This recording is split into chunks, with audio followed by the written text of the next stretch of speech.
Nós vamos falar de hepatites virais no contexto da disciplina de Imunologia Clínica do Departamento de Análises Clínicas da Universidade Federal de Santa Catarina. Hepatite é uma inflamação do fígado e ela pode ser autolimitada ou ela pode progredir para uma fibrose, para uma cirrose, para um câncer de fígado. Os vírus da hepatite, eles são a causa mais comum de hepatite no mundo, porém outras infecções ou substâncias tóxicas como álcool, certos fármacos e doenças autoimunes também podem causar hepatite.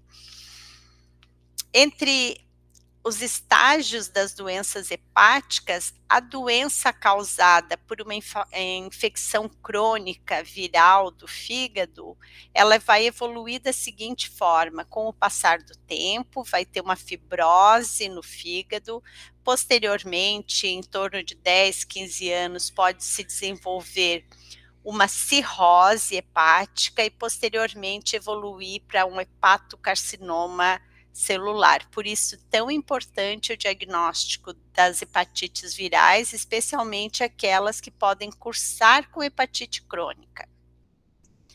Então, as hepatites virais, elas são as doenças provocadas, como já vimos, por diferentes agentes etiológicos, e que eles têm tropismo primário pelo fígado e que vão apresentar características epidemiológicas, clínicas e laboratoriais distintas. Então, quando nós estamos falando de hepatites virais, nós estamos falando basicamente de 5 tipos de vírus, que eu já mostro aqui que eles têm características diferentes, mas em comum o tropismo primário pelo fígado. O vírus da hepatite A, o vírus da hepatite E, o vírus da hepatite C, o vírus da hepatite B e o vírus Delta. Então, nós vamos conversar um pouquinho sobre esses 5 vírus, as características de cada um deles, a forma de diagnóstico, sabendo que esses são majoritariamente os vírus que causam hepatites virais. Então, a hepatite viral A, ela é causada pelo vírus da hepatite A, que ele é um picornavírus, sendo o representante único do gênero hepatovirus. Ele é um vírus RNA não envelopado e a grande coisa em relação a esse vírus é que ele é prevenível por vacinação. A vacina contra a hepatite A, ela foi incorporada ao Programa Brasileiro de Imunização a partir de julho de 2014, e em 2017 a idade máxima para a oferta da vacina aumentou, então uma dose deve ser aplicada aos 15 meses até os 4 anos, 11 meses e 29 dias, ou seja, um dia antes da criança fazer 5 anos. É muito importante, como farmacêuticos, que a gente oriente as pessoas durante a assistência farmacêutica que vacinem as crianças para hepatite A. É muito importante. A hepatite A, então, ela é uma hepatite de transmissão fecal-oral. O período de incubação é de 28 dias, mas vocês podem observar aqui que tem uma janela enorme, podendo ocorrer já com 15 dias de infecção até 50 dias após. Quando a gente tem esse período todo, isso significa pensar que uma infecção vai se desenvolver mais rapidamente se a gente tiver uma carga viral durante a infecção muito maior. Então, quanto mais vírus a pessoa ingerir, nesse caso dessa hepatite A, maior a chance de ela ter uma hepatite se desenvolvendo mais rapidamente. Quanto menor a carga viral, pode levar mais tempo ou até não se manifestar a infecção. Então, após 10 a 12 dias da infecção, o vírus já está presente no sangue e também já é secretado nas fezes. Isso aqui já mostra para a gente que a diferença entre o período de início, ou seja, dos sintomas, e o período que a gente já tem o vírus sendo liberado ou ocorrendo, circulando, É muito diferente, fazendo com que a pessoa já comece a infectar muito antes de manifestar sintoma, e essa é uma característica muito particular das hepatites virais. A quantidade de vírus nas fezes é normalmente muito maior do que no sangue, e isso faz com que o ciclo viral se mantenha muito forte, especialmente nas populações onde o atendimento, ou seja, a cobertura de esgoto, ela é muito pobre. Então, quanto melhor forem as condições sanitárias, menor a circulação desse vírus, e quanto pior for as condições sanitárias, mais esse vírus circula, mais esse vírus infecta pessoas. Então, a gente pode ver que a hepatite A, como ela comete majoritariamente crianças, em torno de 70% das pessoas infectadas têm menos de 6 anos, normalmente nas crianças, ela se caracteriza por ser assintomática e enictérica. Então, muitas pessoas têm já anticorpos para hepatite A, mas nunca tiveram sequer ideia que se infectaram. Porém, no adulto, esse quadro pode ser bem diferente, sendo muito sintomático e um pouco mais grave. Por isso, a importância de vacinar as crianças para que não corram o risco de ter infecção na vida adulta.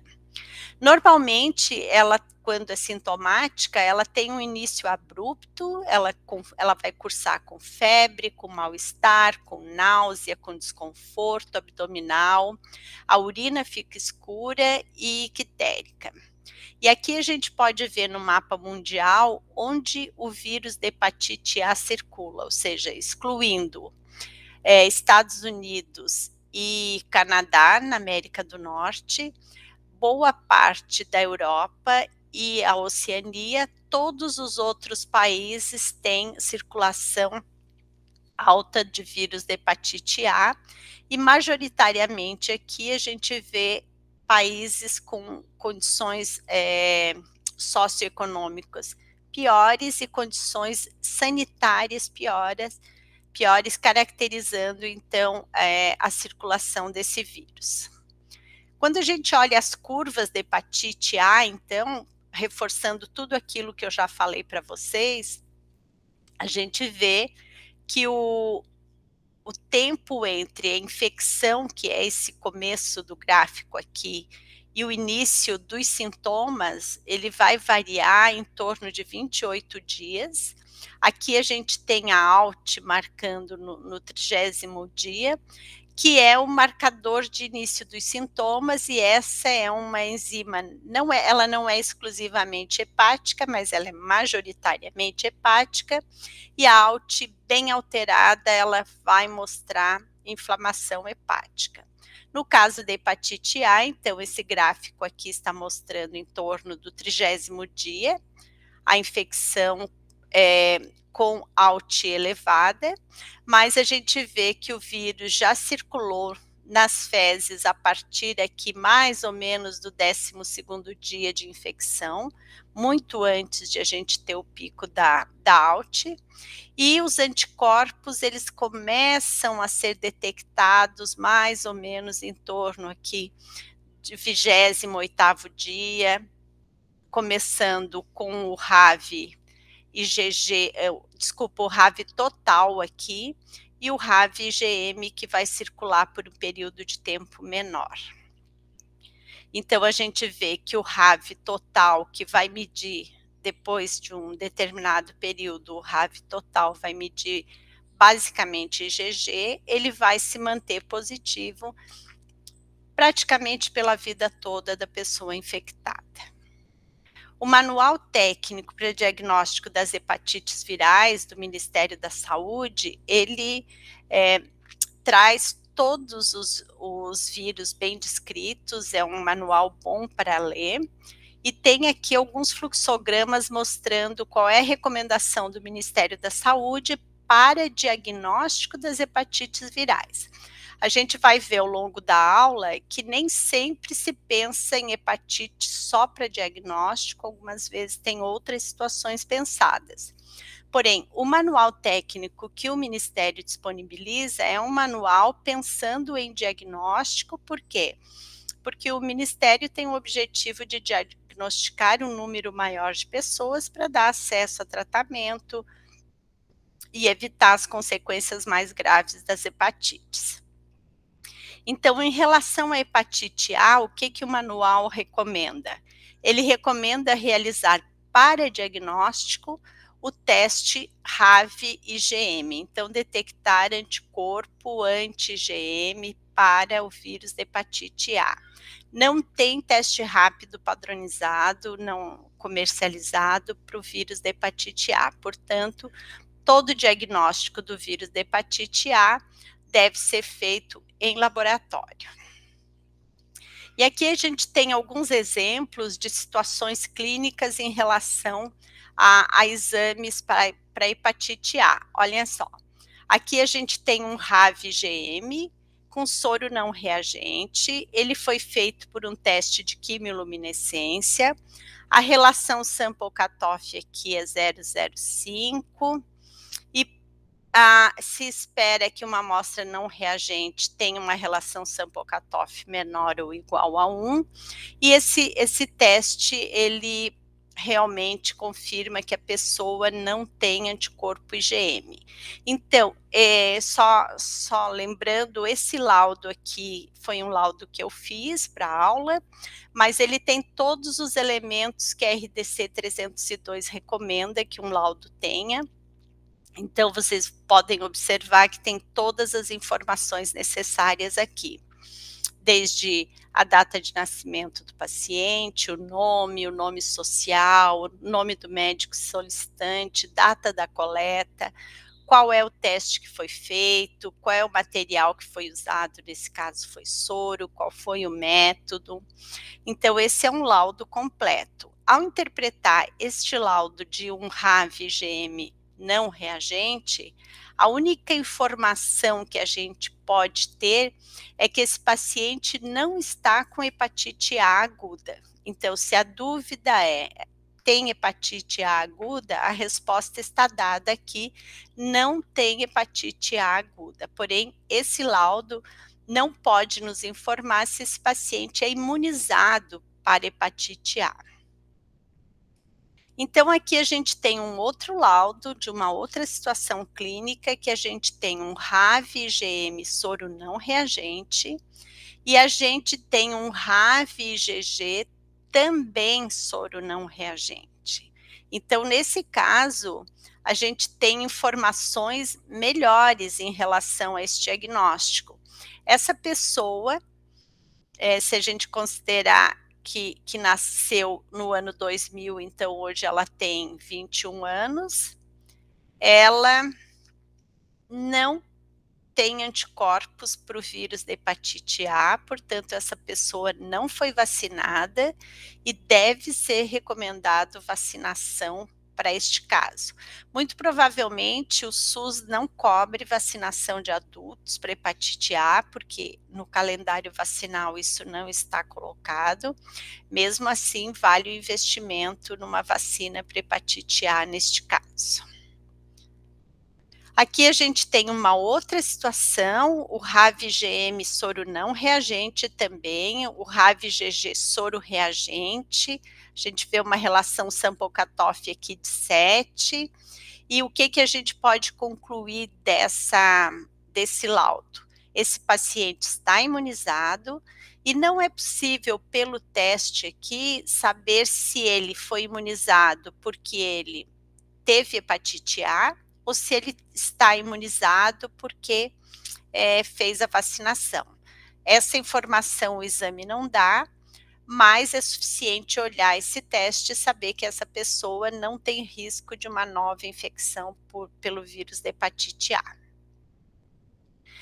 O vírus da hepatite E é um outro vírus de transmissão fecal-oral, a gente vai ver isso um pouquinho mais na frente, mas é só para avisar por que eu estou falando dos dois, um do ladinho do outro. Então, o vírus da hepatite E, ele é a causa de infecção pelo... desculpa, o vírus da hepatite E causa a hepatite E, e o Hev, que é o vírus da hepatite E, ele pertence à família Epiviridae, do gene epivírus, e é um pequeno vírus, ele tem de 27 a 34 nanômetros e ele é não envelopado. Então, quando a gente tem um vírus não envelopado, como é o caso desse da hepatite E, e também o vírus da hepatite A, os dois são não envelopados, a gente está falando de vírus que tem uma capacidade grande de ficar no ambiente por muito tempo sem se degradar. É uma característica dos vírus não envelopados, e isso sempre vai falar muito a favor de um vírus ser de transmissão fecal-oral quando ele é não envelopado. O vírus da hepatite E, ele também é constituído de RNA, e o ruim para o vírus da hepatite E é que ele não tem vacina disponível. Então, se a gente for pensar em hepatite E, olhando o mundo todo, a gente vai ver que esse vírus, ele tem basicamente 4 subtipos, o 1, 2, 3 e 4, e que eles estão distribuídos de acordo com a cor aqui, Estados Unidos, Argentina, parte da Europa, inclusive Dinamarca, eles são países que têm o subtipo E circulando. Parte da África e o sul da Ásia tem o subtipo 1 circulando. O subtipo 2 circula na América do Norte, mais América do Norte entendido México, e em um país da África. E depois a gente tem mistura de subtipos circulando, como uma mistura do subtipo 1 e 2, o 1 e 3, 3 e 4, 1, 2, 3 e 4, mostrando que esse vírus ele tem características bem especiais e ele não é um vírus muito prevalente ao longo do mundo. Então, ele não é prevalente no Brasil, embora existam casos relatados, e, consequentemente, ocorre muito em viajantes, pessoas que vão de locais onde não é prevalente a hepatite, e elas vão a países, cidades onde tem prevalência dessa hepatite, e ao ingerir alguns tipos de alimento cru, elas podem adquirir o vírus.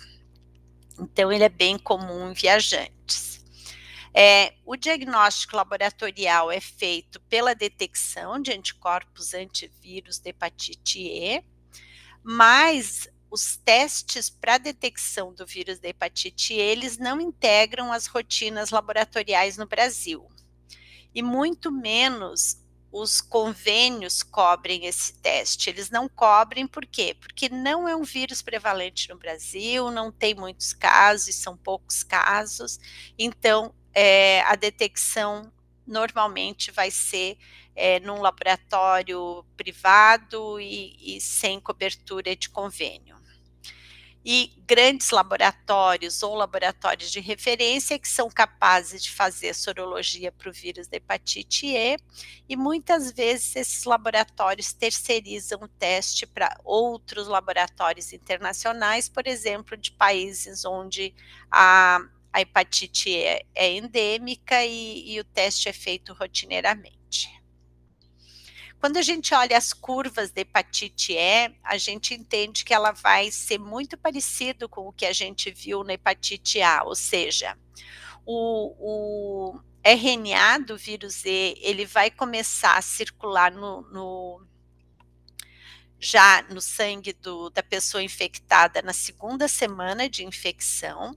A mesma coisa, o vírus E vai começar a circular nas fezes a partir da segunda semana de infecção, mas os sintomas, eles vão aparecer com o pico aqui na mais ou menos entre a quarta e a quinta semana, ou seja, vai ter aí um período de incubação grande, em torno de 30 dias a 35 dias, mais ou menos, e os anticorpos vão aparecer, então, primeiro os IgMs, com essa curva azul mais escura, eles vão ter uma circulação relativamente rápida, eles não têm uma concentração muito alta, e depois aparecem os anticorpos do tipo IgG, que vão se manter reagentes para a vida toda. Então, de hepatite de transmissão oral fecal são essas duas, lembrando então que nós temos o vírus da hepatite A, o vírus da hepatite E, os dois são vírus RNA, os dois são vírus não envelopados. Agora a gente passa para outras hepatites muito importantes.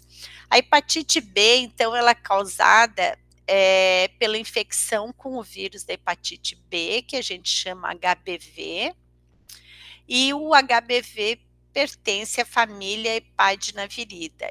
Ele é um vírus envelopado com material genético constituído de DNA. Então, essa é uma exceção entre os vírus, esses 5 vírus que a gente está falando.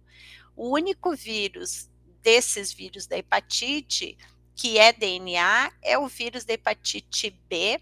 Mesmo assim, ele tem um DNA defectivo, ou seja, tem um pedacinho do DNA dele que não está completo e precisa ter uma transcrição reversa durante a infecção. Esse vírus, ele tem uma forma de transmissão diferente daquelas que a gente viu até agora, ele pode ser transmitido por via parenteral, por via vertical ou por via sexual. Durante muito tempo tinha um risco enorme de transmissão de hepatite B por transfusão sanguínea, que era a via parenteral, porém os testes para detecção foram muito aperfeiçoados e hoje os bancos de sangue usam um teste para detecção de DNA do vírus, um teste para detecção do HBsAg e um teste para detecção do anticorpo anti-HCV, tornando o sangue muito seguro, especialmente porque, além dos testes que fazem a detecção desses vírus nos bancos de sangue, existe uma triagem clínica bem rigorosa para evitar que pessoas em soroconversão possam doar sangue. Então, a via parenteral, ela é uma via que tem menos risco hoje para hepatite B, porque também o modo de uso de drogas no Brasil mudou ao longo dos anos e não se tem mais o uso de tanta droga injetável, e sim a maioria do pessoal que usa drogas pesadas usa crack, que não é injetável.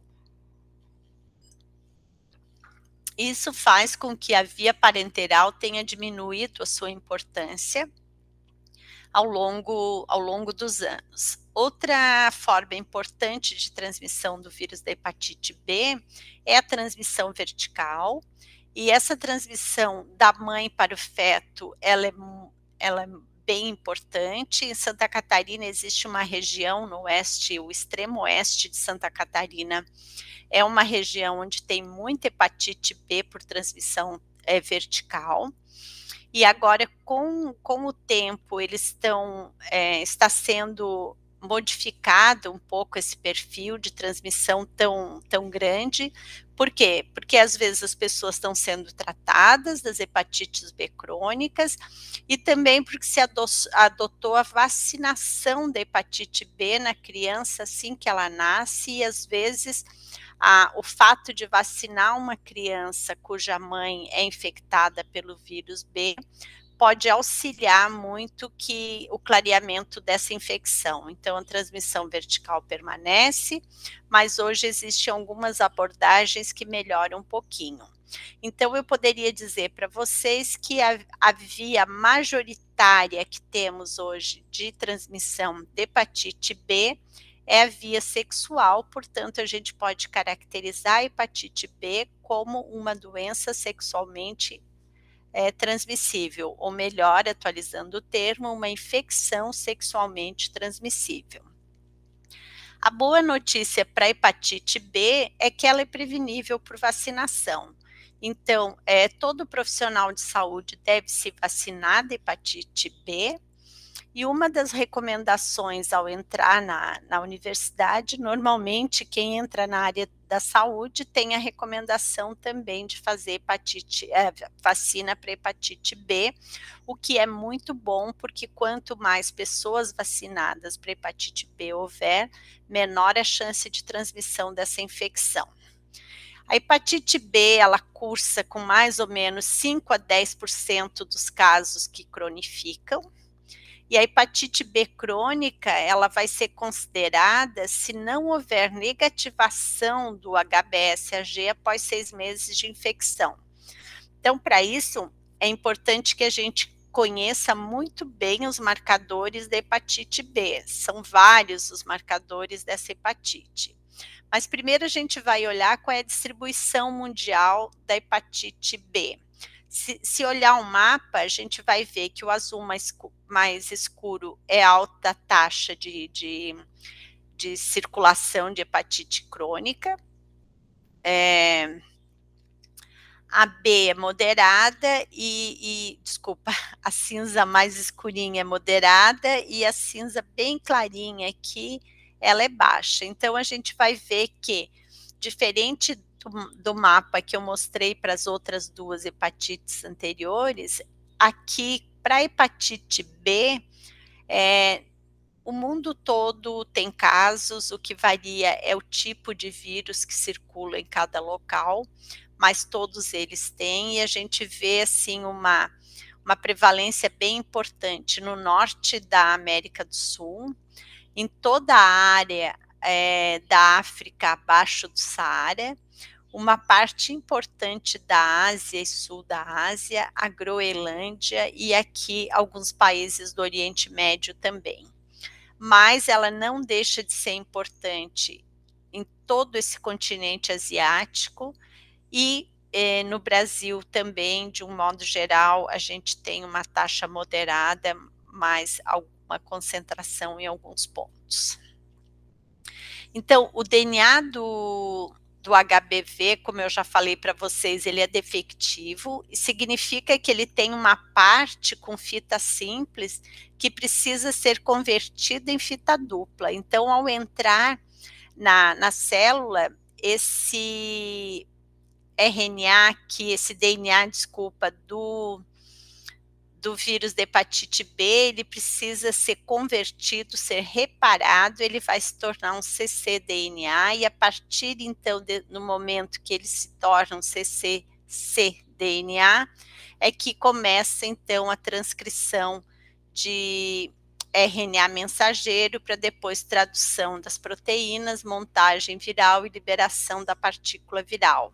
Então, o cccDNA do vírus B, ele é o DNA covalentemente circular, que é utilizado como molde para a transcrição do RNA mensageiro e posterior tradução de proteínas virais. Então, ele sofre um reparo aqui, mas vocês veem que ele sofre o reparo, ele faz esse DNA covalentemente circular aqui, que começa a fazer a transcrição, mas ele não é um vírus que incorpora no material genético da célula, no DNA do núcleo celular. A gente vê que isso é uma coisa que ocorre aqui no citossol da célula. Quer dizer, ele está no núcleo, mas ele não está incorporado. Então, uma das coisas que a gente tem que pensar quando pensa em marcadores de vírus da hepatite B, que são muitos, na verdade são 6 marcadores, e a gente tem que pensar como interpretá-los para entender bem as curvas que eu vou mostrar na sequência. Então, se a gente pensa em imunologia, a gente vai pensar que, ao ter um antígeno, o que o sistema imune vai fazer é produzir um anticorpo. Então, no caso da hepatite A, o vírus fornece os antígenos e o nosso organismo faz a resposta imune gerando anticorpos. No caso da hepatite A, especialmente do HBsAg, o anti-HBs, que é o anticorpo contra o antígeno de superfície do vírus, ele vai ser um marcador importante de cura daquela hepatite. Então, quais são os antígenos que têm o vírus e que são realmente antigênicos para o ser humano aqui, e que são, na verdade, não que os outros não sejam, mas que são detectados por testes sorológicos. HBsAg, o antígeno de superfície do vírus da hepatite B, então ele é um vírus que está nesse envelope viral, na superfície. O HBe, ele é um vírus que ele circula no soro, e esse HBeAg significa, um HBeAg positivo significa que o vírus está replicando. Então, esse antígeno E do vírus da hepatite B, ele é um marcador de replicação viral. Por sua vez, o vírus, o antígeno C do core do vírus, ele é um antígeno que não circula no soro. A gente não detecta por teste sorológico. A única forma de detectar esse antígeno C seria por uma análise de imunohistoquímica, ou seja, resultante de uma biópsia com marcação para esse antígeno. Isso não se faz normalmente no diagnóstico, portanto, para o antígeno C, ou seja, para o HBsAg, o que a gente faz é detectar indiretamente anticorpos também ao diagnóstico. Então, vamos lá, HBsAg positivo, circula no soro. Qual é a resposta que o organismo faz a ele? É o anti-HBs, também circula. O HBeAg, ele circula no soro, e qual é a resposta que nosso organismo faz? Anti-HBe, que também circula no soro, e significa, a presença do anti-HBe significa que o vírus não está replicando. O HBcAg, ele não circula no soro, portanto, a gente não mede esse vírus, e o que a gente vai medir o anti-HBc. O anti-HBc IgM, ele é um marcador de hepatite aguda, principalmente, e o anti-HBc IgG ou IG total, ele vai ser um marcador positivos para toda pessoa que teve hepatite B, e não importa se ela teve hepatite B que curou ou se ela tem hepatite B crônica, esse marcador vai estar presente o tempo todo. Então, aqui a gente olha agora esses marcadores todos de uma forma mais dinâmica, mas como a gente já entendeu no slide anterior o que cada um significa, fica fácil compreender essas curvas que nós estamos observando aqui. Então, esse aqui quando a gente olha uma curva de hepatite B e ela está dividida em infecciosa e imune, significa que é uma hepatite que não cronificou. Então, nós temos um período de incubação. Esse período de incubação é muito variável para hepatite B, sempre lembrando que depende da carga viral que a pessoa recebe na infecção, mas ela pode variar esse período de incubação aqui de 2 semanas a 3 meses. Depois disso, o vírus, o DNA do vírus, ele vai circular por um período aqui, que vai variar, desculpa, deixa eu explicar melhor o que eu quero dizer aqui. Embora a gente tenha a circulação do DNA do vírus B, a circulação do HBsAg, a circulação do HBeAg muito cedo, os sintomas, eles vão acontecer mais ou menos 1 mês depois do início da circulação desses marcadores. Então, normalmente, a pessoa pode ter 2 meses de incubação, mas com 1 mês ela já está com o vírus circulando, ela já tem HBsAg circulando, e ela já tem o HBeAg circulando, e ela só vai ter sintomas no mês seguinte, mais ou menos isso, metade do tempo depois. E, de novo, um marcador importante que vai se observar nos sintomas é o aumento da ALT, e na hepatite B vai ter outros sintomas bem graves também, vai ter aumento de bilirrubina, pode ter aumento das outras enzimas hepáticas, a pessoa vai ficar ictérica, ela vai ficar com as fezes brancas, ela vai ter bastante sintoma, sim. Então, vocês veem que o vírus, o DNA viral, ele circula por um período grande, o HBsAg, ele circula também por um período grande, aproximadamente 6 meses, para que o HBsAg negative, então, de 3 a 6 meses. O HBeAg, ele circula aqui num período também um pouco menor do que o HBsAg, porque ele precisa parar de replicar o vírus para o HBsAg diminuir. Então, essa é a lógica. Depois que essas curvas começam a diminuir, ou seja, HBeAg fica negativo, anti-HBs também não mais detectado, começam a aparecer o anti-HBs, e começa a aparecer o anti-HBe aqui, ó, anti-HBe e o anti-HBs aqui. E uma coisa que eu não falei, mas que é fundamental e ela é importante no diagnóstico, é que o anti-HBc, como ele não circula, a gente vai medir a partir mais ou menos aqui do início dos sintomas, ele vai começar a circular a presença de anticorpos anti-HBc. Pode ser IgM, pode ser anti-HBc total marcado nessa curva aqui, porque o anti-HBc negativa, mas o anti-HBc total, depois de um tempo ele passa a ser majoritariamente feito de IgG, ele vai se manter positivo pela vida toda do paciente. Então, esse é um quadro de hepatite B, que a pessoa teve a infecção, passou pelos sintomas, teve a circulação dos marcadores virais e desenvolveu imunidade, consequentemente, não fez hepatite crônica.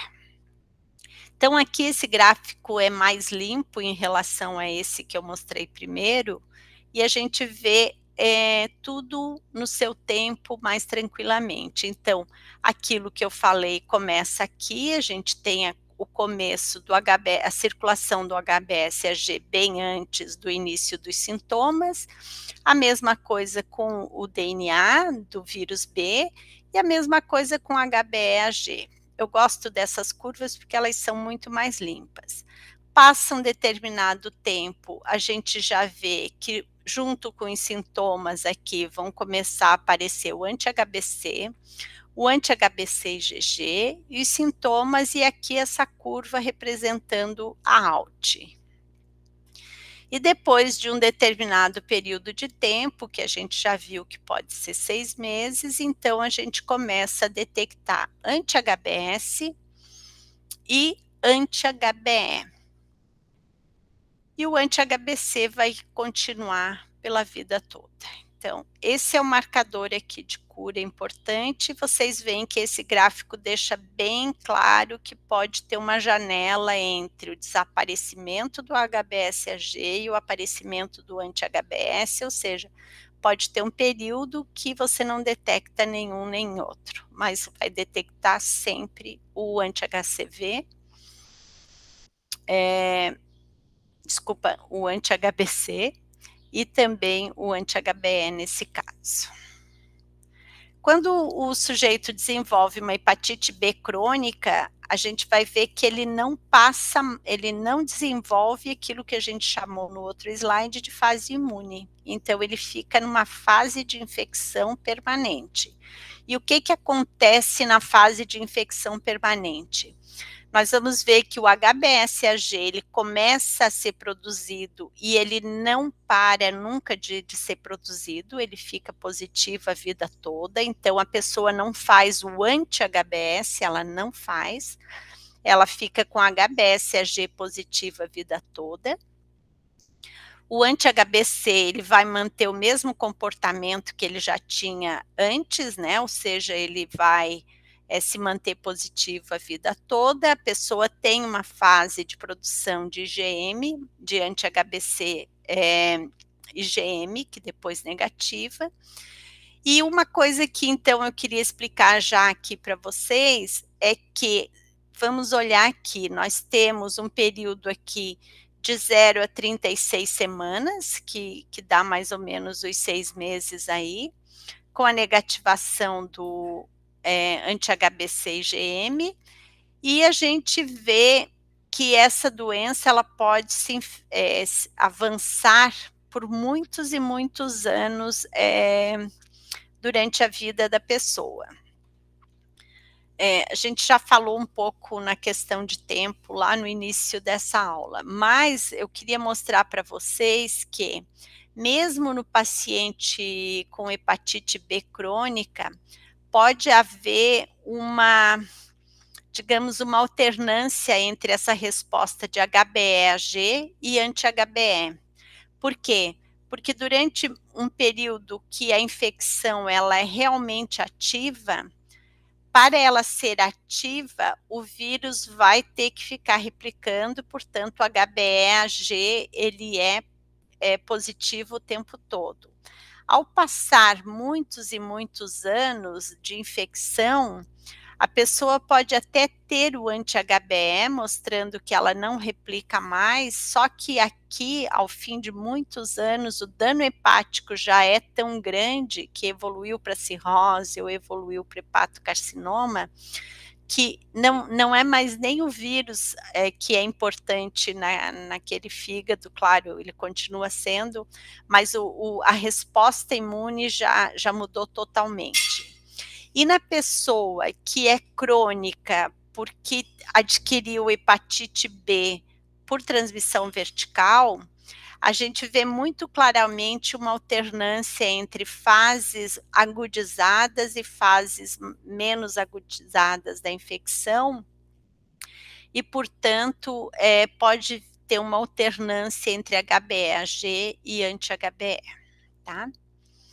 E aqui, de novo, aquele gráfico bem limpo, HBsAg positivo sempre, o vírus, o DNA viral detectado o tempo todo, HBeAg e alternando, como eu mostrei aqui, no começo, durante muito tempo, HBeAg positivo, e depois de um certo tempo de infecção, esse HBeAg ou o anti-HBe podem ser detectados, muito relacionados à agudização e remissão da produção do vírus aqui. Anti-HBC IgM diminui ao fim de 6 meses, negativa, e o anti-HBC IgG fica positivo a vida toda, e os sintomas aqui marcado pela ALT, a primeira infecção muito importante, a ALT, e depois elevações cada vez que tem um novo ciclo, uma nova atividade da infecção. O que o Ministério fala e recomenda para o diagnóstico da hepatite B? Então, a gente viu que a hepatite B, ela se caracteriza por mais ou menos 5 a 10% dos pacientes evoluírem para hepatite crônica, e também a gente viu a importância da transmissão da hepatite B, seja ela vertical, seja ela sexual. Portanto, o Ministério é muito interessado em dar acesso a diagnóstico a todas as pessoas que tenham chance de ter hepatite B. O que está disponível na rede do Ministério da Saúde? Lá nos postos de saúde, na rede de pré-natal, em diversas situações, o teste rápido está disponível para detectar HBsAg. Então, o HBsAg no teste rápido, se ele tiver um resultado reagente, essa amostra precisa ser encaminhada para um laboratório, o paciente vai ao laboratório fazer os testes, por quê? Porque ele precisa detectar outros marcadores a partir desse para saber se trata de uma hepatite aguda, uma hepatite crônica, tem que esclarecer com aqueles outros marcadores que a gente já conversou ali. Caso a pessoa tenha um HBsAg negativa, como critério de diagnóstico de infecção, seja ela crônica, seja ela aguda, é negativo. Então, se ele não é reagente, essa é uma amostra considerada não reagente para HBsAg. Portanto, o resultado do teste rápido pode ser liberado, mas é importante levar em consideração aquela janela de sorológica ali que tem, e que se tiver uma suspeita clínica, o paciente vai ter que fazer de novo o teste mais ou menos 30, 40 dias depois da infecção. Desculpa, depois da testagem dessa amostra aqui, tá? Porque às vezes a pessoa chegou um tempo anterior ao desenvolvimento, ou início da circulação desse antígeno. Em relação, então, ao fluxograma de diagnóstico laboratorial, então a gente está pensando só em diagnóstico, né? Eu falei bastante de hepatite crônica, mas a gente está pensando em diagnóstico, mas de qualquer forma aqui já vai dar uma resposta importante. Vai no laboratório fazer o teste HBsAg, se o resultado for positivo, então o Ministério recomenda fazer o teste anti-HBc total. Se ele for reagente, ela é uma amostra reagente para hepatite B, e aí a critério médico vão ser pedidos outros marcadores para monitorar essa infecção. Caso o paciente tenha HBsAg reagente, mas o anti-HBc não é reagente, então eles recomendam fazer a carga viral, para saber se essa amostra é detectável ou não. Se a amostra é detectável, o diagnóstico sai como reagente para HBV, e se a amostra for não detectável na carga viral, ou seja, não detectou no anti-HBc, não detectou na carga viral, então é uma amostra não reagente para o vírus B, e provavelmente esse teste aqui foi um falso positivo. E a critério médico, de acordo com esses resultados, outros testes podem ser feitos para chegar a uma conclusão diagnóstica de acordo com todos aqueles marcadores que nós vimos até agora. Então, eu trago algumas situações clínicas relativamente simples aqui para mostrar para vocês. Então, nós temos pesquisa de anticorpos para o vírus da hepatite B, e o material foi soro, esse foi o exame, quimiluminescência, o teste que foi feito foi o anti-HBs, ele era não reagente. O que esse teste diz para gente? Esse teste diz que essa pessoa não foi vacinada para o vírus da hepatite B, então ele não responde outra coisa além disso. Ela não teve hepatite B, e ela não foi vacinada pela hepatite B.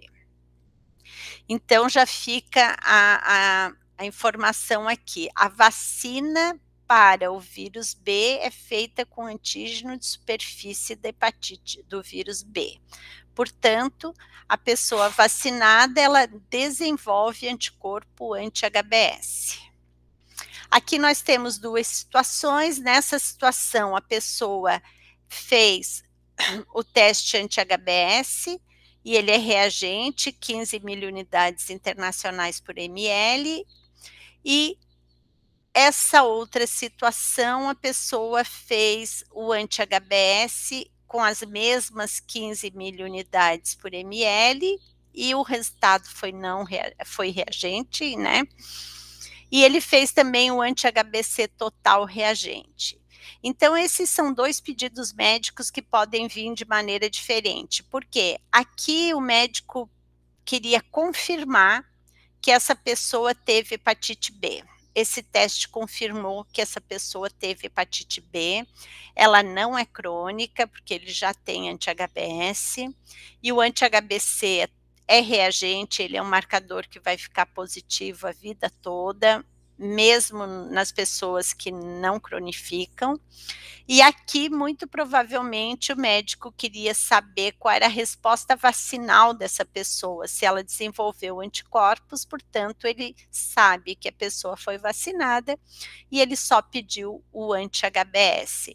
Então, essa é a importância de conhecer todos os marcadores da hepatite B, por quê?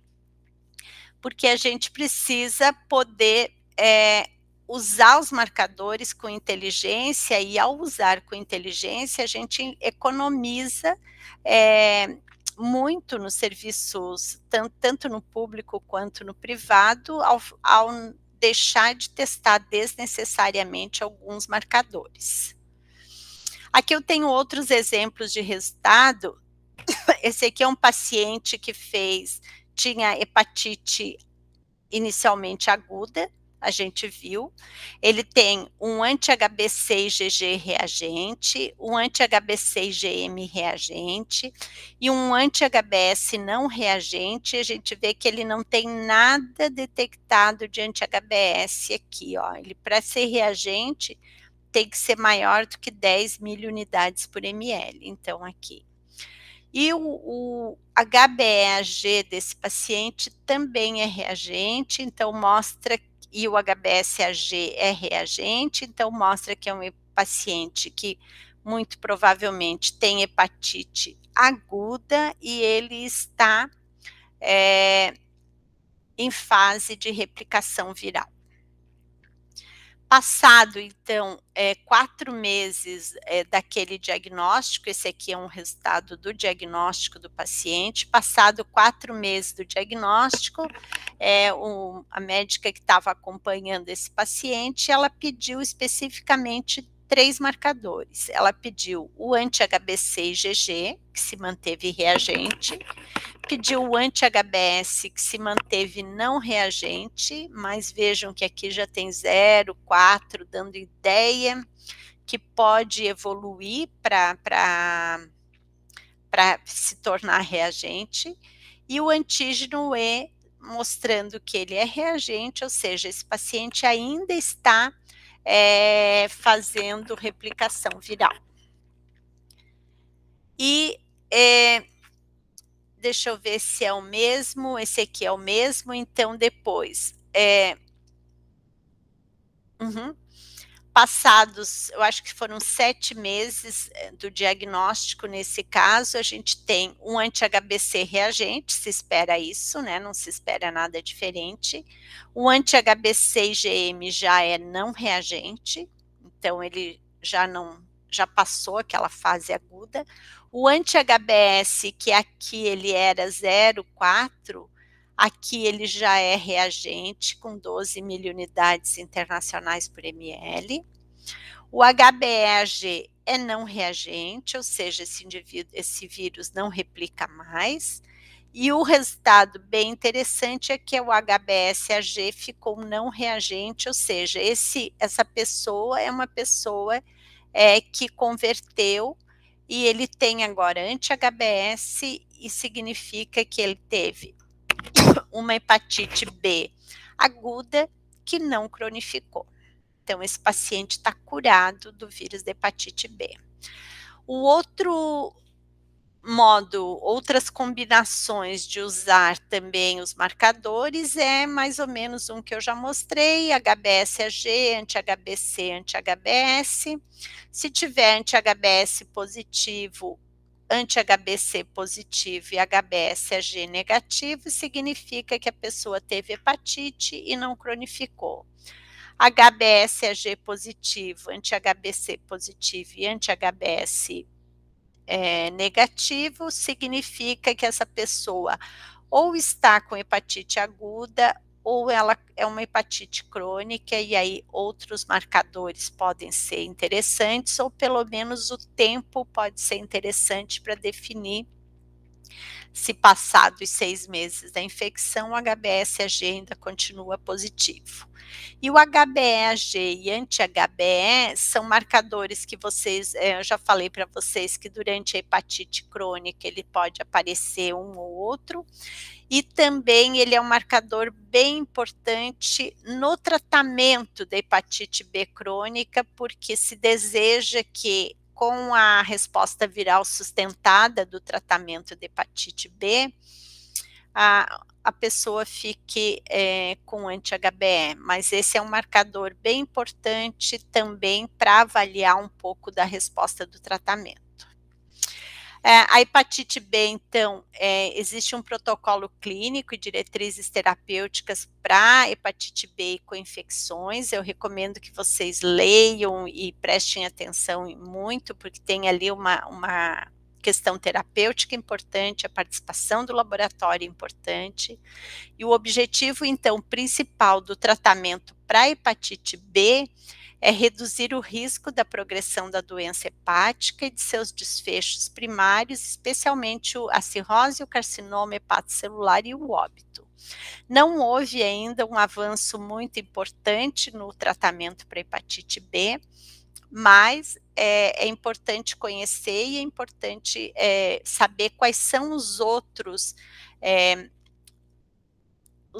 critérios que se usa para estabelecer a necessidade de tratamento da hepatite B crônica, que não são só esses marcadores laboratoriais, existem marcadores de biópsia e existem outros marcadores de outros marcadores laboratoriais, como enzimas, como marcadores hepáticos e também clínicos. A hepatite delta, agora, a gente fala na sequência da hepatite B, porque porque o vírus da hepatite delta, ele é um vírus defectivo, ele é um vírus satélite do vírus da hepatite B, e ele precisa do HBsAg para realizar a infecção. O vírus da hepatite delta é um vírus RNA, e ele é prevenível indiretamente pela vacina do vírus da HBV, porque se você não tiver hepatite B, você não pode ter hepatite delta. A evolução da doença está associada, então, à infecção pelo vírus B. Uma infecção simultânea, então, se o sujeito se infecta simultaneamente pelo vírus B e o vírus D, isso é denominada co-infecção. Uma infecção que acontece pelo vírus D numa pessoa que é crônica de hepatite B é denominada superinfecção. Superinfecção é bastante importante no caso de hepatite delta. A superinfecção, então, ela vai causar um quadro de hepatite aguda grave, com um período de incubação curto, que vai levar à cronificação da hepatite delta em 80% dos casos. E a superinfecção, então, ela está associada a casos de hepatite fulminante e a hepatite crônica severa, frequentemente evoluindo para evoluindo para cirrose hepática. Então, nenhuma das situações é boa, mas uma superinfecção é muito ruim com o vírus da hepatite delta. A distribuição, então, mundial da hepatite delta, esse gráfico é ruim, eu nunca substituo ele, mas onde é verde significa que tem baixa hepatite delta, onde é amarelo é intermediário o número de casos de hepatite delta, e onde é laranja é muito baixo o número de casos de hepatite delta, e onde é esse begezinho muito claro, não tem dados a respeito. E o vermelho significa, então, uma prevalência alta, e essa prevalência alta, então, ela é bem localizada mundialmente, e a gente vê que o norte do Brasil, ele é bem acometido pela associação aqui de hepatite delta com hepatite B, porque se vocês lembrarem lá do gráfico, é uma região no norte do Brasil onde tem muita hepatite B, e bem nessa região de selva aqui tem bastante hepatite delta também. Bom, o nosso último vírus é o vírus da hepatite C, acho que essa aula está se tornando bem longa, mas eu vou falar sobre o vírus da hepatite C. Ele é a causa da infecção com o vírus da hepatite C. A hepatite C, que definição, né? A hepatite C, então, é causada pela infecção com o vírus da hepatite C. Ele é um vírus envelopado, ele tem o genoma constituído por RNA, então eu já falei para vocês, DNA é só o B, todos os outros que eu falei RNA. Ele é um vírus do gênero Passivírus, pertence à família Flavivirida, e a gente já vai ver que essa família Flavivirida é uma família bem importante, por outras viroses que circulam por aí. E o que tem de ruim com a hepatite C é que ela cronifica no mundo entre 50% e 80% dos casos, mas o dado brasileiro mostra que na nossa realidade epidemiológica, 80% a 90% dos casos cronificam. Então, ter hepatite C e não cronificar é quase uma sorte, assim. Ela é transmitida por via parenteral, essa é a principal via de transmissão, e ela era muito importante, então, como uma hepatite transmissível após, nas pessoas que recebiam sangue, porque esse vírus ele demorou muitos anos para ser identificado, se sabia que tinha uma hepatite que era não A e não B, mas não se chegava a esse vírus, foram só as técnicas moleculares que permitiram fazer a descrição exata do vírus da hepatite C.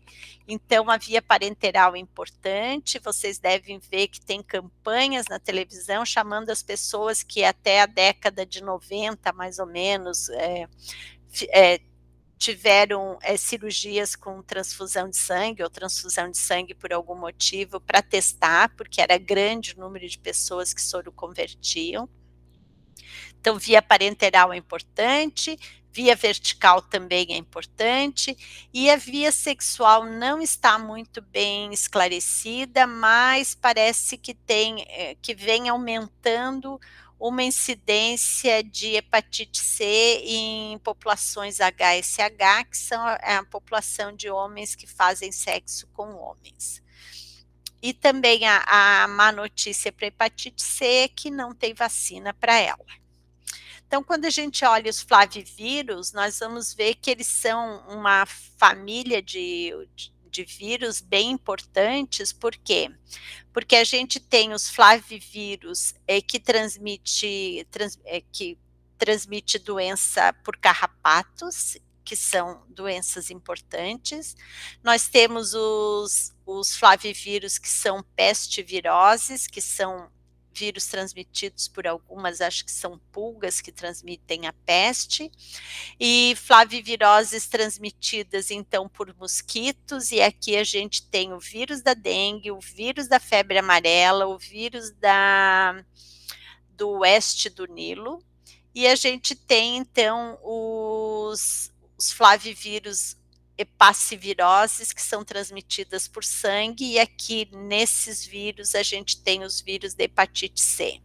Então, essa família flavivírus é uma família bastante importante, porque ela é causadora de diversas doenças importantes, de epidemiologia importante no Brasil, inclusive.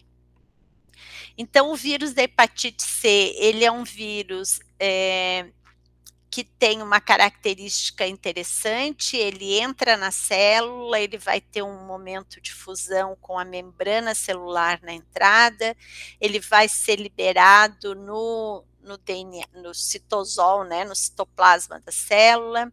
É aqui mesmo que ele já vai fazer a transcrição dele, no retículo endoplasma, o reticulado, e depois ele vai começar a fazer, então, a tradução das proteínas e vai fazer a montagem viral ainda no citoplasma, passando pelo complexo de Golgi, e vai ser liberado da célula. E aqui essa figura ela é importante porque ela está mostrando um pouco a ação dos antivirais. Então, nós temos antivirais que vão ajudar na evasão aqui do vírus, aqui, e seriam anticorpos capazes de fazer, então, essa evasão por uma ligação com lipoproteínas aqui.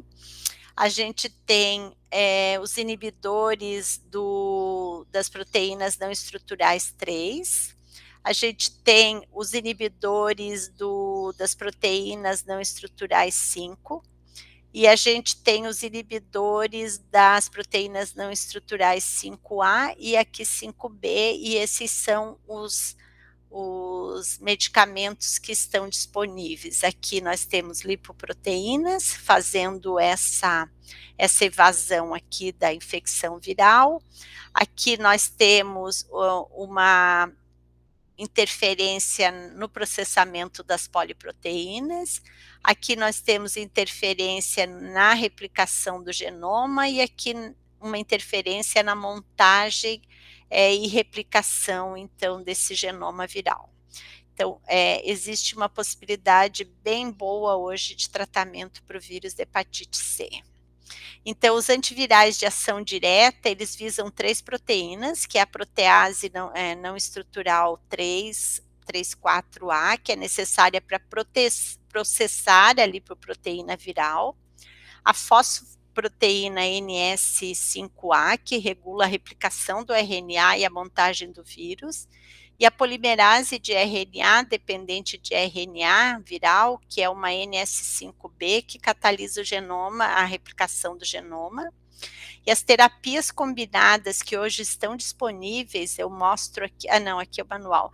As terapias combinadas, elas curam mais de 95% dos pacientes tratados, e aproximadamente 71 milhões de pessoas estão cronicamente infectadas e 1,7 milhões de novas infecções ocorrem anualmente, e a cura induzida pelo tratamento não protege contra a reinfecção. Esse é o grande problema da hepatite C. O anticorpo também não te protege para uma reinfecção, porque existem os subtipos. Então, os genótipos do vírus de hepatite C, eles vão de 1 a 7. No Brasil, eles podem ser encontrados os genótipos 1, 2, 3, 4 e 5, e as frequências, elas são muito variadas. O genótipo A, ele faz quase 65%, e outro bem importante é o genótipo 3, com 30%, e os outros genótipos contribuem com um pouquinho menos, sendo deles o 2 com 4,6%. Esses tratamentos novos para hepatite C, eles não são tão dependentes de genótipos como era o tratamento anterior. A soroprevalência da hepatite C, ela também atinge o mundo todo, sendo que desses países aqui, embora eles tenham esses que têm ou esses risquinhos ou esses pontinhos aqui, como a gente está vendo no Brasil, embora eles tenham prevalências muito diferentes, por exemplo, o Brasil está enquadrado entre 0,75% e 1,2% de prevalência da viremia, mas quando tem esses risquinhos aqui na figura, significa que mais de 5 milhões de pessoas estão infectadas. Então, isso é muita gente precisando de tratamento. Mas dá para ver que o vírus da hepatite C, ele também tem uma prevalência bem importante mundial, sendo poucos lugares com uma prevalência baixa, né? O que o Ministério recomenda no manual de diagnóstico das hepatites virais? Ele recomenda fazer a triagem da infecção, a triagem no diagnóstico com um teste rápido. Esse teste rápido é um teste que pesquisa anticorpos anti-HCV. Se esse teste rápido anti-HCV for reagente, o paciente precisa ir para o laboratório, ou a amostra dele tem que ser encaminhada para o laboratório para fazer alguns dos o fluxograma que está definido. Eu já mostro para vocês por quê. Porque o anticorpo, ele pode dizer várias coisas. Ele diz a pessoa se infectou, mas ele não responde se a pessoa se curou ou se a pessoa está cronicamente infectada. Então, só fazer um anti-HCV positivo não é conclusão de diagnóstico.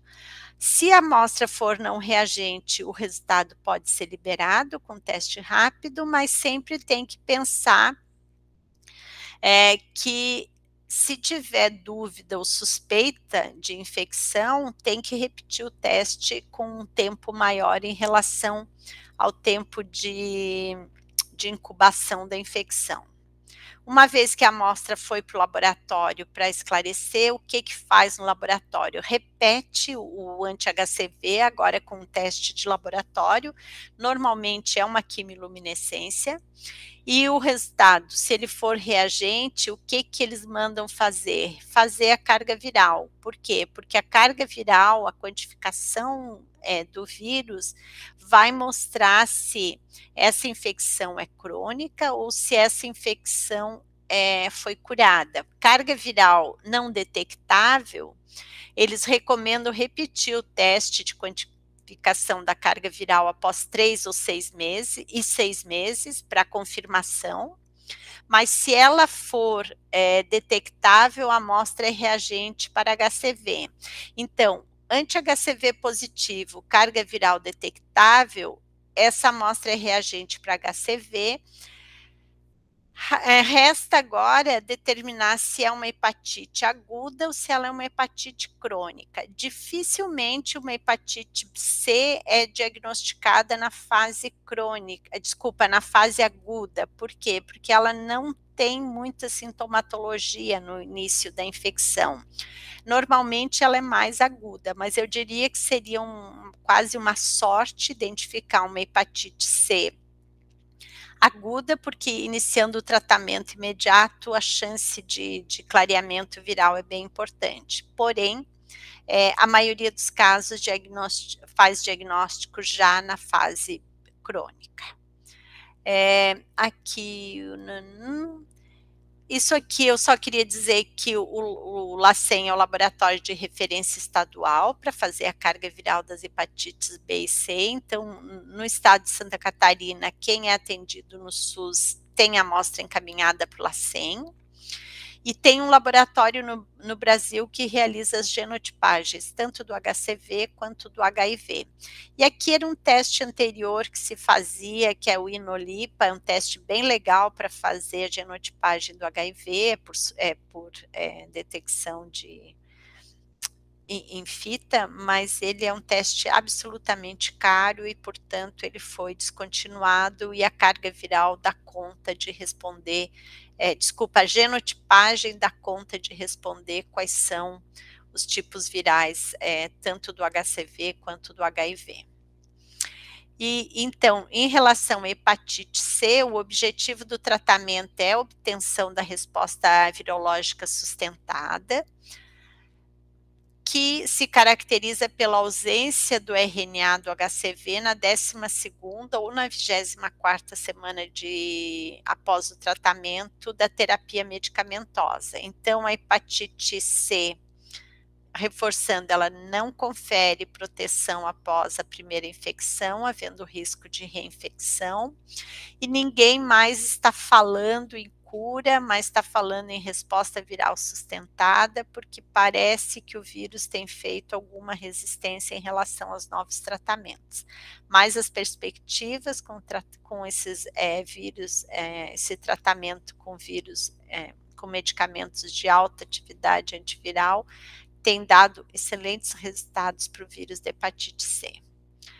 Então, a realização do teste para identificação do HCV-RNA por método de biologia molecular está indicada para confirmar o diagnóstico de hepatite C crônica imediatamente antes de iniciar o tratamento, na 12ª ou na 24ª semana após o término do tratamento, para avaliar a efetividade terapêutica. A mensuração do HCV, da carga viral, né, do HCV, ela deve ser realizada por metodologia de PCR em tempo real, que tenha limite de detecção de inferior a 12 unidades internacionais por ml. Então, aqui tem as alternativas terapêuticas que vocês podem ver depois no slide, as alternativas terapêuticas para o tratamento de hepatite C incorporadas ao SUS, elas apresentam então uma alta efetividade terapêutica. De modo geral, a efetividade terapêutica mensurada pela resposta viral sustentada, ela é absolutamente comparável entre todos os esquemas propostos, e apenas algumas características específicas desses esquemas vão diferenciam entre si, tais como indicação para determinadas populações, diferenças inerentes à comodidade posológica, dispensabilidade da realização de exames em alguns casos e o preço praticado pela indústria farmacêutica. Então, aqui estão todos os antivirais que são utilizados.